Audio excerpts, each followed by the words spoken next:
Getting a paper into Chi, the top human-computer interaction conference, is harder than ever. 20 years ago, it was the Wild West. You could get almost anything published. And I'm not saying that to be critical, but you look at the types of rigor and the things that reviewers ask for today, and it's not even close to what they were asking a long time ago. Today, reviewers will reject you for not having a power analysis. But here's what nobody is telling you. The increased rigor isn't the real problem. The real problem is that students think reviewers are out to destroy their work, when actually reviewers are desperately trying to champion good papers. Professor Jim Wallace has been behind the curtain as a Chi Associate Chair, and today he's revealing the exact writing process, template, and mindset that gets papers accepted. We're talking about the abstract first method, the 3-paragraph expansion technique, and why hard and fast iteration is the only way papers will actually get written. This is everything they don't teach you in grad school about academic writing. Let's dive into what types of papers Chi actually wants. Hi, and welcome to How to Write Chi Papers, the podcast. We'll provide fresh insights and experts' perspectives into writing research papers. And I have with me today Professor Jim Wallace from the University of Waterloo. Jim, excited for you to be here. Could you state your title and affiliation and maybe tell us a little bit about your service roles for the Chi community? So I'm an associate professor in the School of Public Health Sciences at the University of Waterloo, which is a little unusual for HCI researchers. My background is in computer science and engineering, so a very traditional type of route, but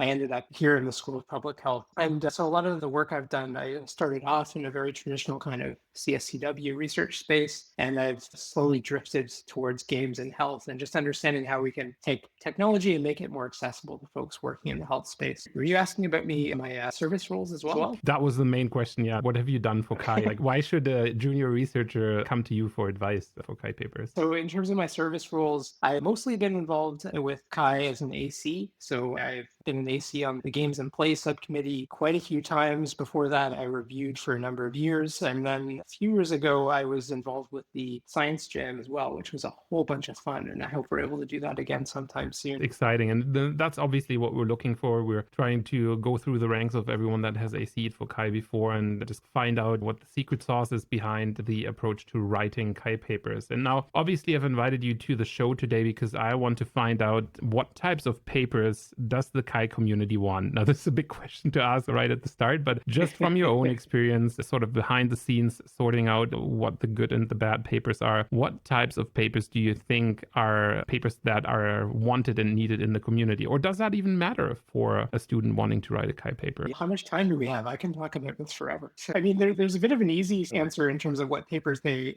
don't want, or at least the ones that are harder to get in. And, there's the notorious systems paper, which is really difficult to publish. And I think a lot of bibliographical work or meta reviews are also really hard to publish. But I would say one of the big trends that I've found recently, if you look at the breakdown of Chi papers, or even just across all SIG Chi conferences, there's a ton of these artifacts driven, right? So I built something, I ran a user study, it does this cool stuff. And I think that there's been a fairly healthy portion of the conference dedicated to that for a long time. But I started to see some really nice trends the last couple of years. Maybe you've seen this or talked to other folks about it, in terms of these more reflective or meta papers, in terms of thinking about how we do research. And I think that's really been a nice solidification of our methods, our theory of just really thinking about what is HCI and how we do it well. So there have been some great papers. There's one I talk about all the time on inter-rater reliability from CSCW, which is by Nora McDonald and a few others, which I've just been referencing and handing out and trying to point people to. But there was another one at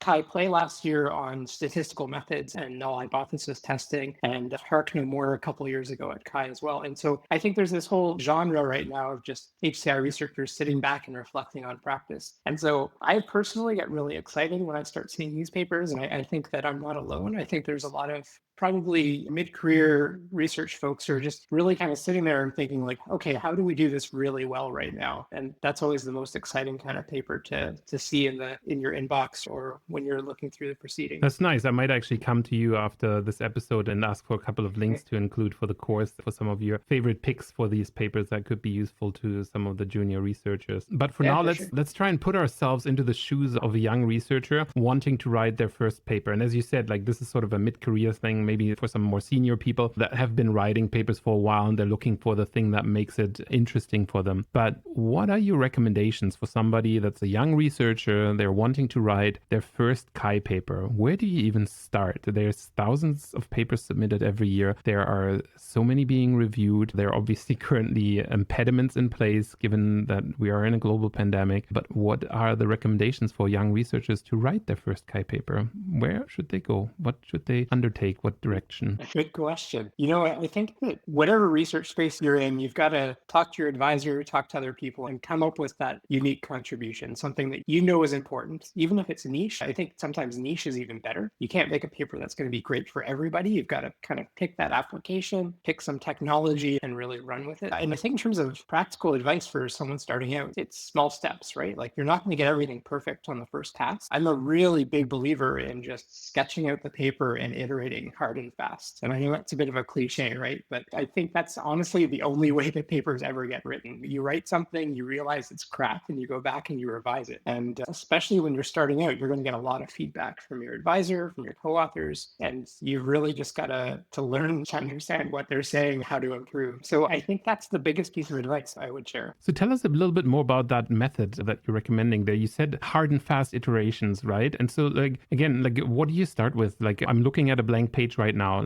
Practically, do I write the abstract first? Do I write the intro? Do I toss in some methods? Where do I begin? I honestly, and maybe I'm just wrong about this, but I feel like the more papers I write, the more I see the abstract, the intro, the related with, they're all basically the same thing. It's just longer versions of the same piece of writing, right? And so I don't think it's a horrible idea to start with your abstract and, talk about the problem you're trying to solve, talk about what your solution to it is, and who should care about it, and summarize your contributions really concisely. And if you don't give about a sentence to each one of those, then you've probably got an abstract. And then you take that to the introduction and maybe you expand it out to a paragraph for each one of them instead. And then when you're doing the related work, expand that out to maybe 3 paragraphs for each. And, you can do a bit of editing and you've got some flexibility there. But I think that's what I really have come down to in my own writing. And of course, you can iterate on those and bounce back and forth between the different sections. But if you can start out with that abstract, then you're probably way ahead of the game. Now, to be totally honest, I'd say most papers probably most of the time authors would have a hard time just to sit down and write the abstract out and then write the rest of the paper, right? A lot of the time you've built some kind of artifact and, you can talk about that thing that you built. You can probably describe the study, but it's really hard to position it relative to the literature. And that's why I think you want to start with the abstract so that you can actually iterate on these small pieces rather than trying to boil the ocean. You can't just write the whole paper and revise it. You've got to kind of focus on small pieces or small chunks that you can revise easily and then expand out as you go. Yeah, I like that idea of inflating little bits and pieces and just growing it organically. Now, you've obviously thought a lot about where to start. You're one of the few people that have actually built a template. Now, I know separate research labs have built their own templates for Chi papers, and there's people there are folks that have provided a Pages template because they really like writing on Apple software. Other people have used Word templates, but I think the majority of the community is kind of writing something in LaTeX, or at least say at least half of them. And so you actually worked on building a LaTeX template called Kaizen. And so what's the thought behind that? What motivated you to build this template, and where can we find it too? You can definitely point to that. Oh, I need to find a URL. I'll probably give you a URL to it. I have it up on GitHub. It's really just an overleaf template. So what was Kaizen it was really just my own process of going through this iterative idea of slowly improving on my own work. And Kaizen literally translates to continuous improvement or continual improvement. And so what I found was when I started the last stages of my PhD / started working as a postdoc, there were a lot of little tips and tricks and hacks that you collect as you start working with lots of folks. And I was kind of copying and pasting and losing some of them between all the different papers you're working on. And so I really just wanted somewhere to start collecting all that. And I think most students or faculty will just find that's the same thing, right? You learn so much just by working with lots of different people. So I started focusing on a lot of different little pieces. Well, maybe not little, some of them like graphics or visualization. I mean, you can spend a career getting good at that. And I started really thinking hard about how I wanted to create visualizations for my papers. And I developed some wrappers around common libraries to make them actually work pretty well in LaTeX. So that's all in the template, and I'm happy to share share. The whole point is for people to be able to grab this. And more recently, I've been thinking about things like transparency and best practices for sharing extra,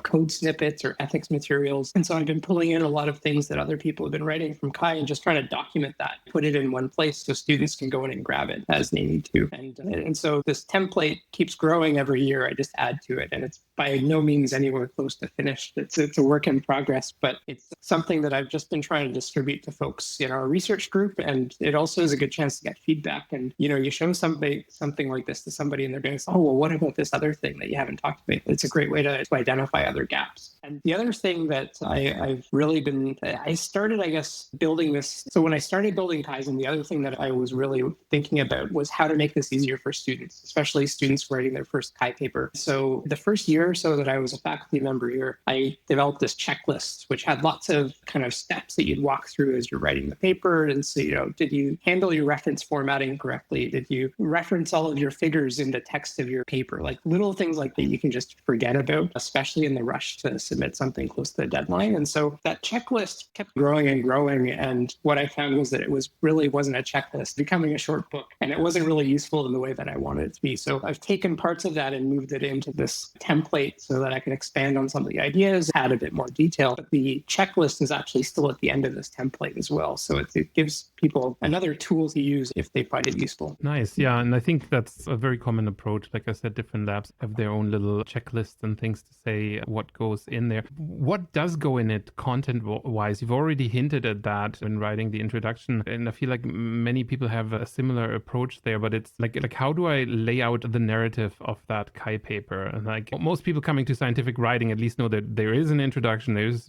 some related work, there's methods in the middle, and there's a discussion at the end. And how is Kai different from other communities in terms of how the narrative is supposed to be structured? What do you think makes Kai papers unique in that regard? Yeah, I think the hard part about Kai papers is that as a community, we haven't really decided if we're a scientific community or a design community. And so, especially coming from, say, the health fields, papers look completely different, right? You look at the abstract and you've actually got chunks out of the abstract. So, really short 2 sentences on the problem statement, on the method, on the results and the conclusions. And it's very highly structured. Whereas I think Kai really tries to balance this idea of narrative, and there's a lot of storytelling, but at the same time, we're trying to bring all of this science in to show that the work is really legitimate. And so we don't have a lot of structure to our papers like we do from other fields. I will say, though, the one thing that has really stuck in my head, like when I was talking about outlining the abstract in terms of what's your problem, what's your solution, who cares, a lot of that I borrowed from Carl at the Science Jam a couple of years ago at Kai. He gave a 5 or so minute talk just in terms of what he recommends for writing papers. And that really solidified a lot of the things that I'd been talking to other people about, but I hadn't really seen it in this kind of checklist that you could just apply to all the papers. And I will say that actually applying that list to your paper can be really difficult, right? It is this iterative process. You're not going to get it right the first time, but that really helped me solidify the idea of this is what should go into that section and what I need to convince other people of. I've also, I guess compared to a lot of other academic venues, I've really found that with Kai, you really have to focus on the convincing people that the problem is valuable and persuading them.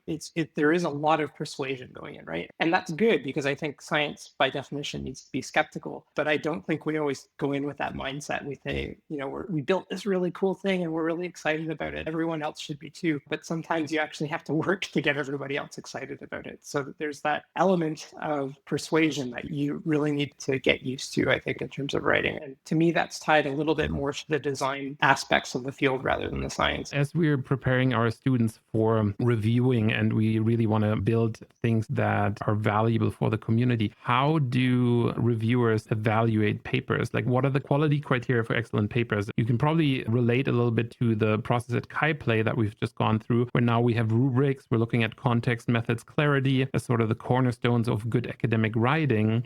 So what do you think in terms of context, methods, clarity? Is that a good thing to look for? How do we train students to improve these areas? What would you tell your own students that say they want to write their first paper and that these are the quality guidelines that they're measured with? So how do we pre-assess it in a way before the external reviewers get to see it? We're going to need an extra hour. I can talk about this.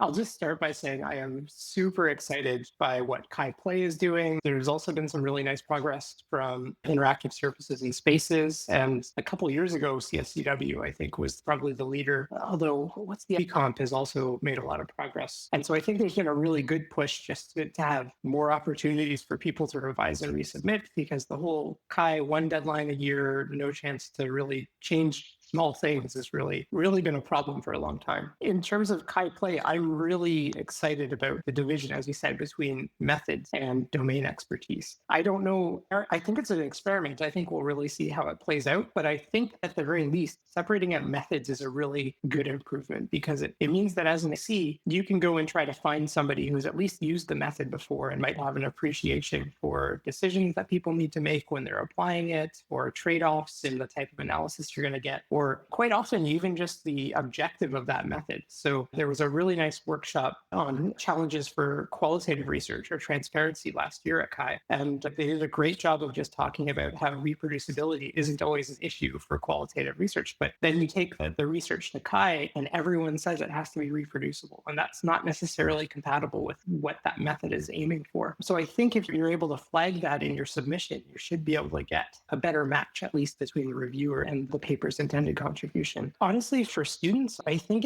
you need to develop the expertise. So you've got to apply a number of different methods and learn what they're good for and what they're not. This isn't something you're going to finish in a master's or a PhD either. It's something you're going to take years, if not your entire career, to develop. I mean, I can't even begin to tell you over the past couple of years just how much I've learned about thematic analysis, for example. I never did it as a PhD student, and all of a sudden I'm supervising 5 students who are using it. And so you've got to learn about it pretty quickly. And I think in a lot of ways, the best thing that you can do is just be honest about what you don't know. If you're asked to review a paper and they're asking for you to give methods experience on thematic analysis, but you've never done it, then it's okay to say no. It's better to say no. It's okay to review it. I think for domain expertise, that's a little bit different, right? Like there's probably a more focused type of review, or at least you're not going to comment on the methods. But as somebody who is CC on Chi Play this year and reviewed quite a few papers, I found it really refreshing to be able to just say, like, look, I'm not an expert in this method, but here's what I think about this other piece. Or, I'm not actually a domain expert, but I know this method and here's what you need to focus on. And so I think it actually helps the reviews become more constructive too, because they're focusing on the pieces that they can actually comment on. The other thing that I'll just say, I've always loved Ken Hinckley's paper on being a champion. And I don't know if you've talked about that in other podcasts, but to me, that's essential reading for anybody who's going to AC anything in HCI. Just going in with the right attitude that your job is not there to sink papers entirely. You should be positive about them. And it's okay to be critical, but I think being constructive and being open to the paper, maybe not being perfect, but also having positive contributions there and just trying to focus on some of the positives too. It can be really hard to do when you're reviewing a paper. A lot of the time we're trying to make decisions in a tight timeline, but it's really important to keep that in mind. I think that this came up before Ken Hinckley's paper, and it's definitely something I think that's really important, specifically for junior researchers, to always be on the lookout for that initial value, to make sure to really look for the quality. And we're kind of detectives, right? Like we're quality detectives as we're going into the paper review. And our job should be more an advocate or an advisor, really, in terms of, identifying how we can enhance that research. And unfortunately, this is something that does take time, right? And it does take a little bit of patience and experience to really work well. And so it's something that people don't experience as much because, as we all know, reviewing is a very thankless job. You don't get a paper out of it. You don't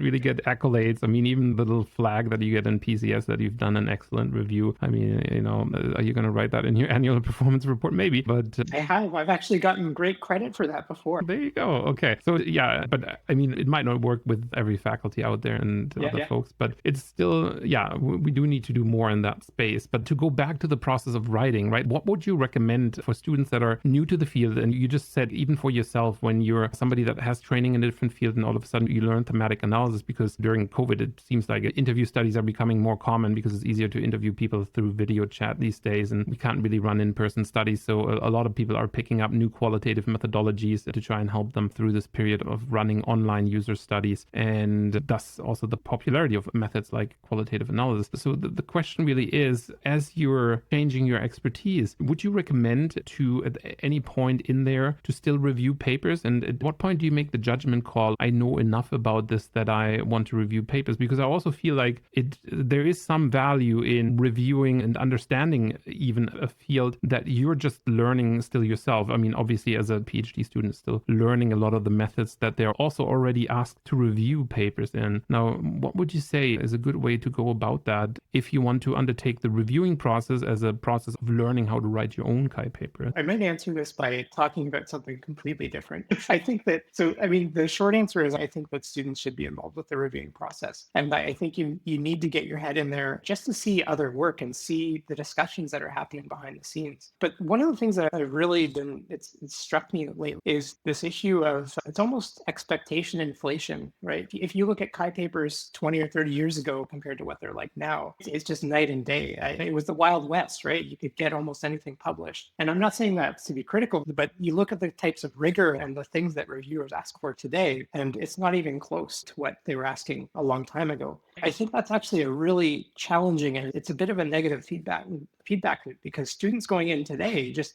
think that reviewers are complete, like they're just going to tear papers apart. And sometimes you're just crushing papers, even though they've got some really good ideas in them. And I actually think we need to ease up a little bit. Not to say we need to go all the way back, but I think that we really need to be a little bit more positive about the work, because there's tons and tons of great work coming through at Chi. A lot of it gets published and a lot of it doesn't. And so I think that just having more students involved with that reviewing process and would help in terms of calibrating and understanding what they should be looking for, and hopefully emphasizing the positive. There was a really nice comment. This is kind of a digging into a weird corner, but I was going back and looking at Greenberg and Buxton's paper from, I think it was 2008, 2009 on usability studies considered harmful. And there was such a great panel. This is all on the ACMDL, so you can go back and look at the presentation and the panel afterwards. But Dan Olson came up afterwards and gave this really nice comment about how conferences are really these value networks. And you're contributing to the conferences because you're getting something back. And maybe that's a publication, maybe it's the feedback. But he talks a little bit about expectation inflation problem, and saying about how if Chi starts rejecting papers on bad premises, or that value is lost, then people are going to go to other conferences. And, I think that we've just got such a high volume of high quality work that even looking at what you might call second tier conferences across HCI, we've just got so much good work these days. So maybe that was a little bit of a tangent, but I do think that students should be involved with this review process. I think that we need to take more time to talk about the positives and not just the reasons that we might reject papers. And going back to your previous question about the new process at Chi Play, I hope that starting to talk about these different things that the paper might do well might help us just appreciate some of that more. So clear writing is one of those things that everybody benefits if the paper is clearly presented and if you've thought about things like ethics. And so actually explicitly calling for that in the template, in the reviewer template, I think is a good thing. Yeah, I think that's something where some of the things do get harder, and they are harder than in other fields, because if you look at even some journals, right, clarity of writing is, in my experience anyways, it's not as important in other venues where you publish as it is in Chi. In Chi, it's always you also being able to tell the story. So it's not just enough to have the scientific rigor and to just be really good at doing the research. That's nice that you can do that, but to really get the paper in, it's very often, again, we can't speak for all cases because there's always exceptions, but I think for most cases you have to present it better, and that sort of presentation elevates, of course, the proceedings then, and that, I guess, is then the positive feedback loop for Chi, that you get more submissions, and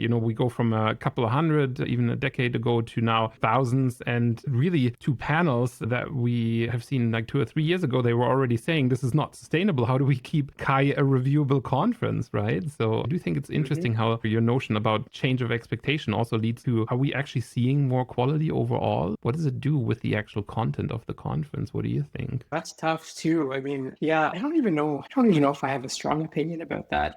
I think that the papers have gotten a lot stronger in a lot of ways. In terms of methods especially, I think these days it isn't the Wild West. You can't just, throw 12 people in a room and ask them how they did and report on it. I think we've definitely gotten a lot better in terms of thinking about limitations of different methods and making sure that we're applying them appropriately. And even things like making sure there's a good fit between the method you're using and your research questions. I think reviewers have gotten very good about that. And I think that the quality of the research is markedly improved compared to where it was. I think one of the things that we might lose with some of this are some of those bigger ideas that are maybe a little wacky, but might have some legs if you can get picked up by a couple other people. And so maybe Chi is not where that happens. Maybe it's other conferences, but I do think that that's one of the reasons you want to get together with this community every year, right? Is you want to hear these cool, exciting new ideas that you can then take back to your research, try them out. So maybe we've picked up a bit of rigor at the expense of some of those wacky ideas. Yeah, I think that's a nice counterpoint. And obviously, there's still enough randomness in the process that you can't even say it's a very harmonized experience, because there's enough randomness in the review process that allows for some things to blip up that you wouldn't expect in one way or the other. But yeah, I think you're right. Like these days, unless you've done a power analysis, it's just like, how do you justify your N in your studies? And even 5 years ago, that was not a thing. So it's interesting to see and witness that change, and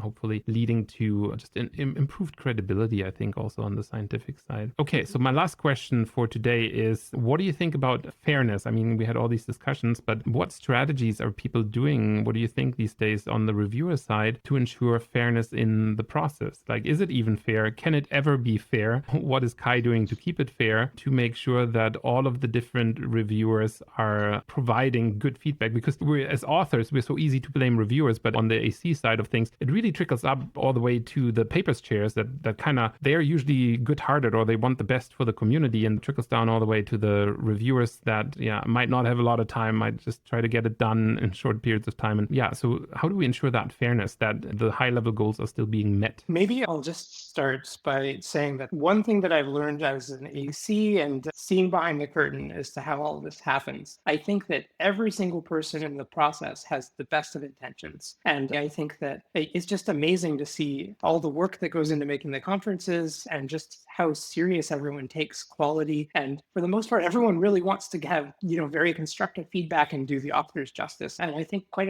often one of the biggest problems is that as an author submitting a paper, you don't see all that work. The communication is really minimal, right? You get a couple text boxes worth of reviews back, and sometimes that feels really bad, and you're just missing out on all of the good stuff happening behind the scenes. That said, I think that there is a lot of work to do in terms of consistency. So to me, having a consistent review process is really important. And just going back to one of the things you mentioned, things like a power analysis. When is that required? What types of methodologies is it important for? And how do we make sure that every single paper that should be judged on that basis is being judged on that basis every year? And that's a really complicated, hard problem, but I don't think there's a good mechanism for it to happen right now, especially at Chi. And the other thing that I think is an issue is the opportunity for second chances. So especially with review process, papers are rejected. You can submit a rebuttal, but we know from the data that they have a very minimal chance of changing anything. So one of the things I really love about Chi Play, ISS, CCW, these other conferences, is the review process, which I think a lot of people panicked about because it sounds like more work and you've got to go back and revise the paper for a month or two and then submit it to a whole other round of review. But I think that it will, over the long term, mean that papers are rejected